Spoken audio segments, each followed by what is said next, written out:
Hi, this is Anna Imagination with the Healer, and welcome to Philosophical Coffee. I am an ontologist. If you are new to my channel, I do a lot of really awesome shit with the mental mind and the study of the abstract reality and definition and depth of the self.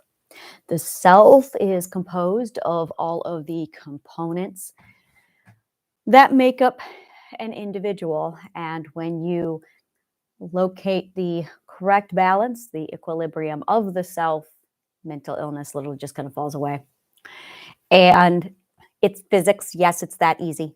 And once you know the physics, the formulas, the correct ratio for the equilibrium, you get alignment, balance, and mental illness goes away.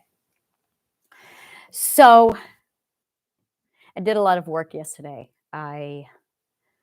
This area is my / laboratory /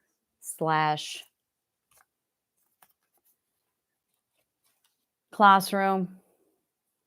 It's a lot of different things, and I use this space to think, to do exploratory dialogue, to teach.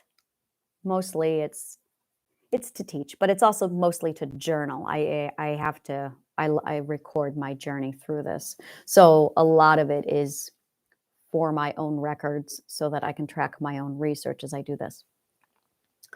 So today is very much I'm going to sit down and just process and digest. So there's 3 stages of learning. There is the collecting of information via observation and listening. It's when you just sit down and you observe. And then there is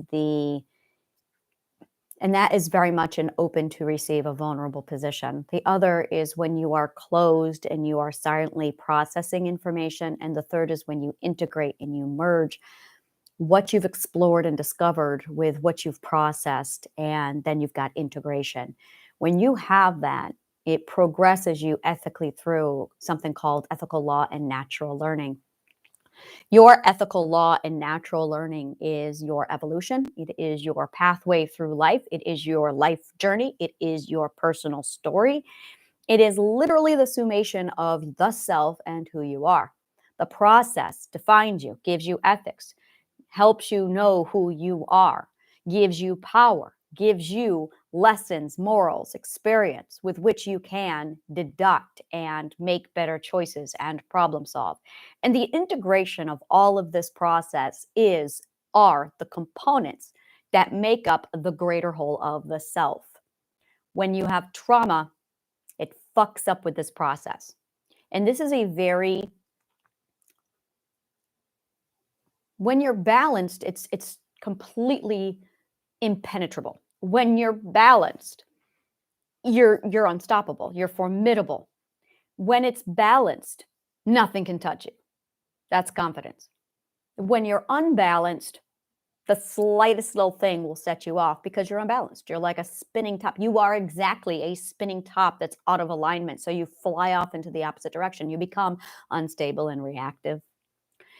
And by getting yourself back on this equilibrium track where you are learning, processing data with those 3 steps, it reinforces the process so that it keeps building you up, literally like from a pyramid to the top, so that you have a stable foundation and it just keeps building off of that. So I created something called the AIDNS, which is the Abstract Interdimensional Navigational System. It is the navigational system of the self that integrates all of these components into one device called the AIDNS that allows you and walks you through step by step how to restore this thing, get it back up and functioning, get it reanimated. That way it takes you through the aspects of life. And it's all based off of how we learn. You stop learning and you have mental illness. You have mental illness and you stop learning. So it creates a catch-22. And I use logic, I use physics, I use geometry to prove all of this shit. And it's all accumulated in the study of ontology, which is a sub-branch of metaphysics, which is a sub-branch of existentialism, which is a sub-branch of philosophy. So philosophy, existentialism, metaphysics, ontology. This is my educational path. And when you get to metaphysics, you start to incorporate geometry, mathematics, octane geometry, plane geometry, the Cartesian coordinate system, which is more geometry, physics, chemistry, and it throws it all together into metaphysics and the abstract and the study of, and then you start to, well, you build the self. It's basically a dissection of reality, and it's what literally makes up the components of reality. I use something called, what's it called? The terminology is something I'm really not, I don't put emphasis on it because it's not really fucking important. But there's realism, and then there is postmodernism. And my forte is in postmodernism, which is the philosophy that reality is defined by the self. And it is, and my work proves it using logic, physics, and geometry. And the problem that we have is we live in a reality, we live in a society where a bunch of dip fucks are sitting there telling everybody else what the reality is. And that's what's fucking everybody up, is a bunch of idiots is telling everybody else what the reality is. And they're making us all conform to the delusion reality of what they say it is, denying the existence of literally 11 other realities. And as a result, the other 11 realities are all fucked up. And the only ones who seem to be enjoying themselves are the fourth perspectives, who are the ones telling everybody else what the reality is. And they are realists. They will tell you this. I'm a realist. Yeah, well, thank you. Realism doesn't work. And look at the evidence. So postmodernism introduces the self-reality, and my work is basically on the concept that every one of us is an individual self-system, a micro-universe, and we are a closed system. And if you do not navigate, regulate, and properly balance and align your self-system, you're going to become a parasite in need of a host, which is exactly what's wrong with the world today. Is a bunch of people are parasitic who need hosts. I call this identity displacement. And we see this often in narcissism, codependency, borderline personality disorder, and addiction. If you have any one of those four things, you got it. That is identity displacement, because you are no longer a self-sustaining ecosystem of the self. You are now a parasite in need of a host, which is what addiction is, which is what codependency is, which is what narcissism is, and which is what borderline personality disorder is. It's what avoidant attachment styles and disorganized attachment styles and anxious attachment styles, all of those are variations of identity displacement, because you have an ecosystem, the self, that is not self-sustaining. And it is a parasite that requires a host in order for it to function, because it barely functions. And that is pretty much what's wrong with the world today. So in postmodernism, I use ontology, physics, logic, math, to restore the defined self, making the self self-sustaining, and then you become solid, stable, balanced with a solid equilibrium that functions properly, and you stop being a parasite in need of a host, and you become self-sufficient, self-sustaining. Then you can properly connect to another healthy AIDNS, and everything will be fine and in balance. So that's my work. And I just spent this morning writing up meditations, all of my meditations. I'm going to be putting these into ASMRs that'll be available for purchase.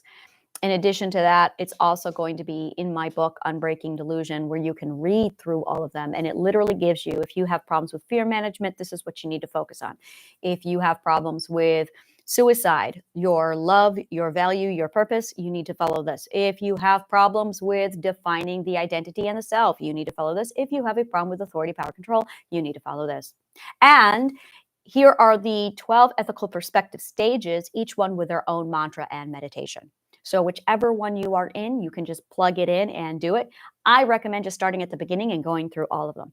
So this is going to be something that's available in my book, Unbreaking Delusion, as well as available via ASMRs later, which I will be composing. So I'm very much in a let's sit down and just reflect day. And I really, this is another one of those days where I'm coming into the session going, all right, what's my plan? And I don't have a plan. I feel like I've dropped anchor in my ship and I'm just sitting back and I'm just thinking. I'm very much in a let's sit down, reassess, and process, which is one of the 3 stages of learning. The other stage of learning is what I call the discovery center stage. I love the discovery center stage. The discovery center stage is when you go out into the world and you literally just explore. It's very adventurous. It's like you're eating at a massive buffet that is the world and you're just taking it all in. It's absolutely a wonderful state of mind to be in. It requires vulnerability, curiosity, excitement, and adventure. And then you have a third stage, which is basically the self-nurturing. So there's self-nurturing, discovery center, contemplation. I need to write that down. I'm going to write that down.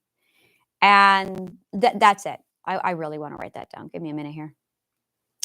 And then last night, I wrote my pre-abstract. Let me get that down first. So the 3 stages of learning are the discovery center stage,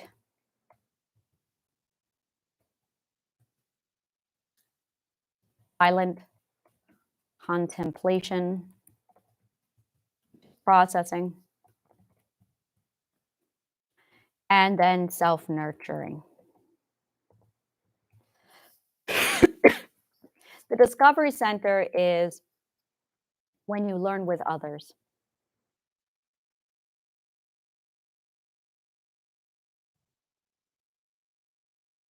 And self-nurturing is when you learn alone. But processing is when you integrate, you think. There. I'm going to go ahead and hit publish on this. Oh, shit. I did not. I'm disorganized today and I can feel it. I'm not disorganized. Like I said, hold on a minute. I am just very much in a state of, I'm processing. And when I'm processing, it's very, very difficult for me. So reflection of the self. Let me do this. Reflection. I'm getting the blackboard of the self. The 3 stages of learning. And I've been doing this a lot lately where I am truly, I've been doing this reflection of the self. Okay. Where I've been just sitting back and assessing. It's been a lot of growth. I know what this is also is I shifted. I had an epiphany yesterday from the 4th perspective, which is going to shove me into the 5th ethical perspective. And whenever I go through a perspective shift, it's a lot of reflection. It's a lot of, I need to sit down and rethink my life. Okay, so here's the blackboard. I'm going to drop it in here down below for the comments. So if you want to follow along, you can. All right, there you go. It's updated now. So you can, if you look at not the comments, at the video description, there's a link below that takes you to the blackboard so you can see the notes as I write them.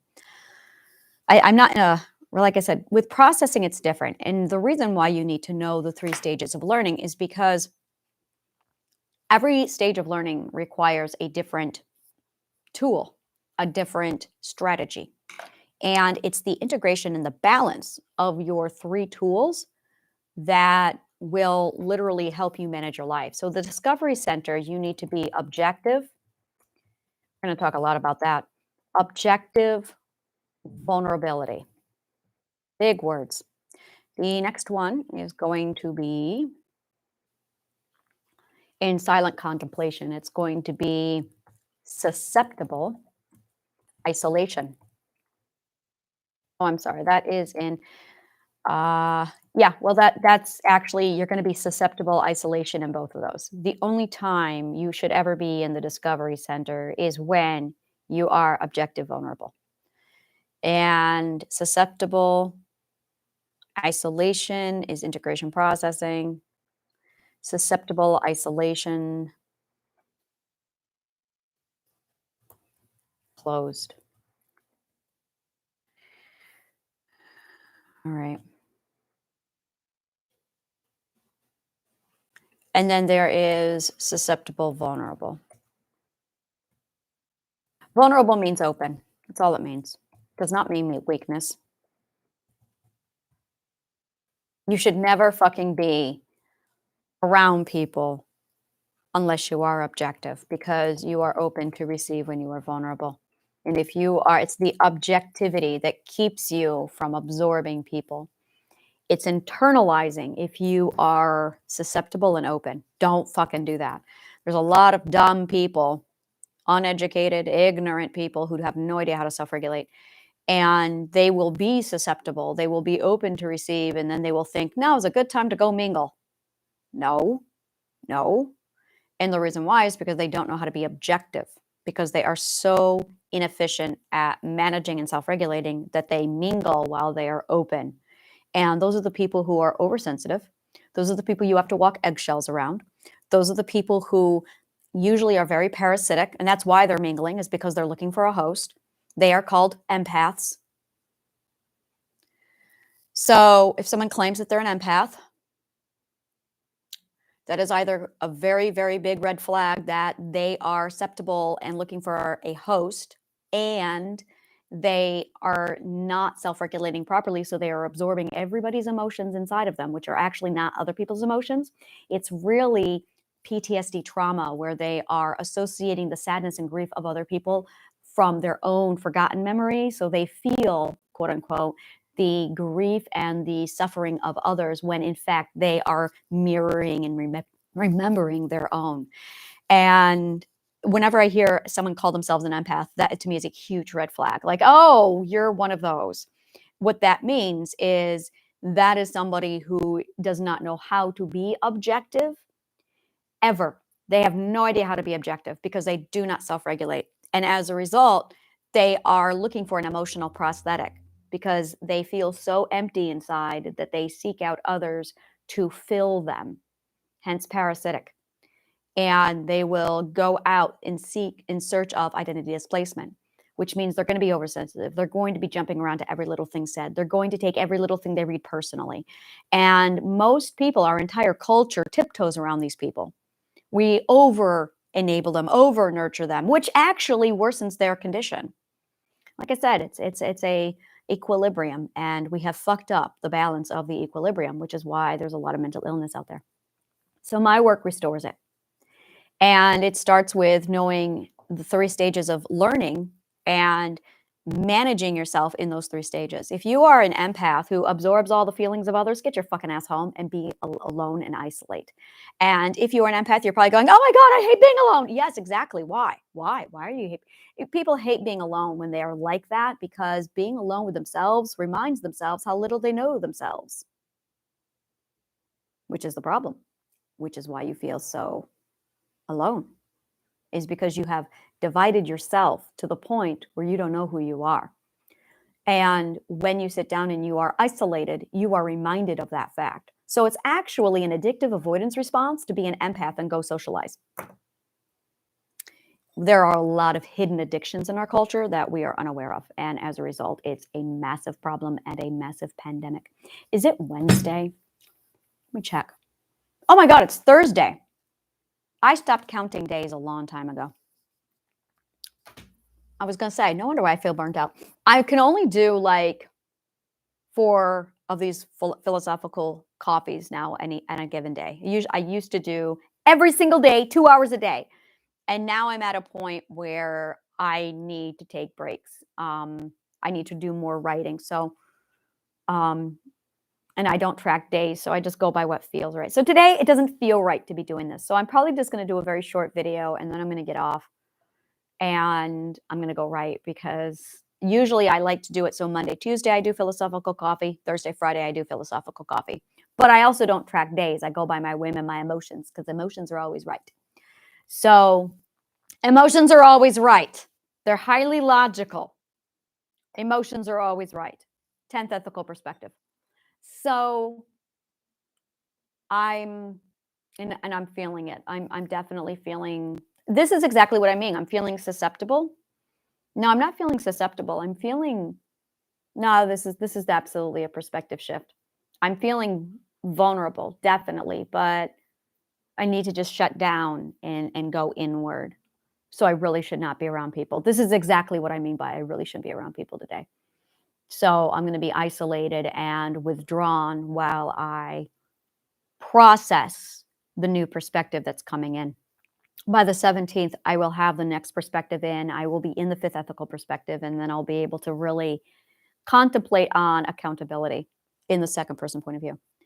So the vision started up. They always come in on the second day, the first day. So it's always power of choice. I'm sorry. Yeah, it's always the ethical apex is learned. That's the 10th day, or that's the 10th stage of the transition. The next day is you get a flood of visions. And then the next day is you're just silent while you contemplate life, the universe, and everything. And you just go, it's very, very disorienting. Disorientation is a huge part of the transition. And then tomorrow, I will have more epiphany as I start to understand how everything fits together, because I'm looking at new components. That's what happened yesterday. Was I saw the visions are just seeing new components, seeing more math, going, that's how everything fits together. And then today is the following day is always what does it all mean? And it's interpreting. That's where I'm at right now, is the interpretation stage of, okay, I have new components today. I interpret them, which is why I'm in silent contemplation. And then tomorrow it will be the new priority will come to me, which is the fifth ethical perspective of the U of I. And then I will officially be in the next stage. Yeah, it's the 15th. Yeah. So it usually takes 3 days. Once you reach apex, it takes 3 days. And by the third day, you are in the next shift. I have done this 11 times consciously, and I've documented all of them, hence my podcast. So it's literally just me tracking now. I've done the tracking of the shifting so many times now that I'm going, there's a pattern. There's a pattern within the perspectives that I've noticed. And it's a 12-stage pattern in each and every perspective.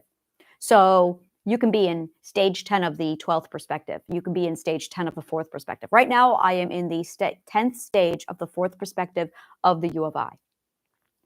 And I can see I can see the repetition. Like I said, 11 times, I can see the repetition. So it's very disorienting because you're shifting perspectives, and it's yeah.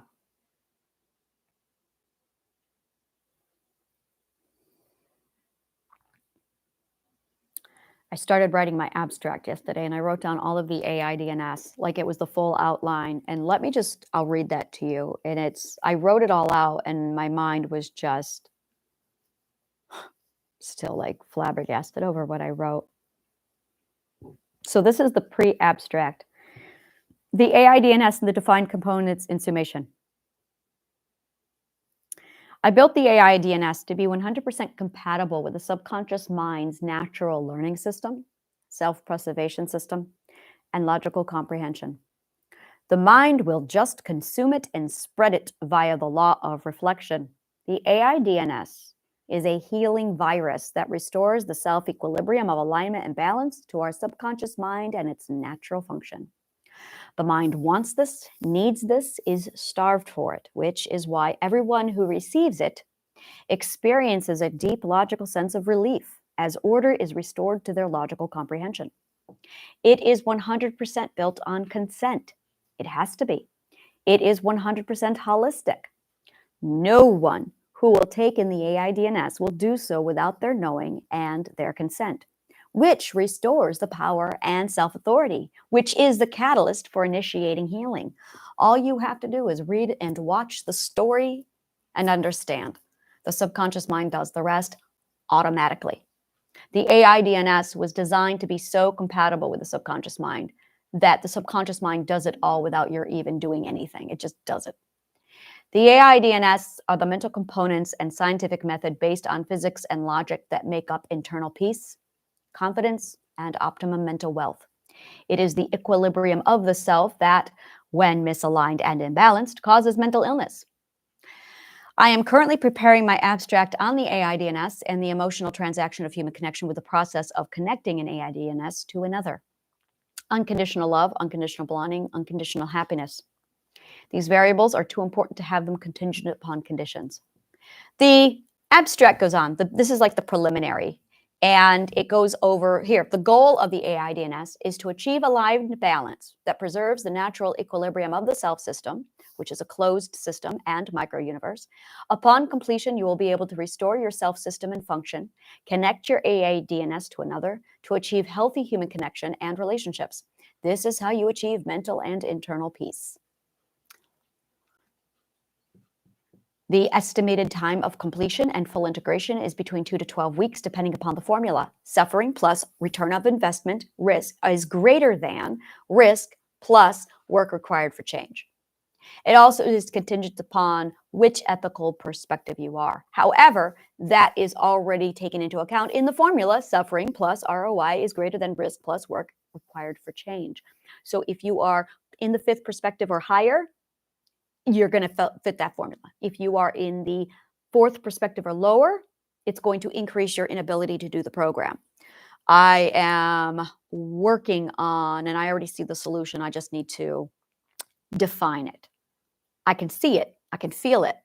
And now I need to define the solution so I can translate it for 2nd ethical perspectives, 1st ethical perspectives, and 3rds. Fourths just need a little nudge. 4ths need a nudge. 4ths need to go, mind your own fucking business, 4ths, and do self-control instead of controlling everybody else. That's all the 4th perspectives need. 4th perspectives are nosy busybodies who, instead of self-control, which enables their power of choice, they're butting their business into everybody else and trying to control everybody else because they lack self-control. Controlling others is literally in exact equal ratio to how little you control yourself. So the more you control others is the less you control yourself. You can't have both. They are incompatible. If you have a problem with controlling others, you need to work on self-control. When you work on self-control, you empower your power of choice, which enables your self-authority, which completely ignites your confidence, and suddenly you mind your own business and you leave everyone the fuck alone. Welcome to the 4th perspective. So 4th perspectives just need a nudge of mind your own fucking business and practice self-control. You do that with self-law, self-rule, and self-order. All these rules that 4th perspectives make up and then project onto other people is their inability to control themselves. So they instead try and control the environment around them because they don't trust themselves. They don't use discernment and they don't trust other people because they lack the 3rd ethical perspective, because they didn't learn it properly. If you do not learn an ethical perspective properly, it fucks up the next one. If you don't learn an ethical stage properly, it fucks up the next one. Which is why everyone needs to go back to the beginning and relearn the ethical perspectives in strategic order of operations, so that you stop fucking up your mental growth and you start aligning and balancing. It's a chain reaction. It's just a chain reaction. So if you hit the proper catalyst, which is power of choice, if you hit the right catalyst, the whole thing just falls into alignment. It's like knocking over a bunch of dominoes. And our brains are designed for this. It's awesome. So it'll just like absorb it and eat it like food, starved food, because this is what it's been craving. So yeah, it's absolutely extraordinary. So it's a healing virus. And I'm dropping it into the world next month. Literally, I'm dropping this thing into the world next month when I release my books. So people can read my book and it cures them. It's really fucking cool. So that's what I'm working on right now is this. My son is a writer and he does not yet know it. He has not figured out that he is a writer. I'm waiting for him to figure it out. I can hear him in there typing and editing my book, and I can hear him clicking away like a madman. And I'm going, dude, you are such a writer. And he hasn't figured it out yet. So I'm just like, yeah, it'll click. He'll figure it out. And then he will like, boom, he will go. So it's really funny. Oh, that's the first I've given in a very long time. Wow, I'm impressed.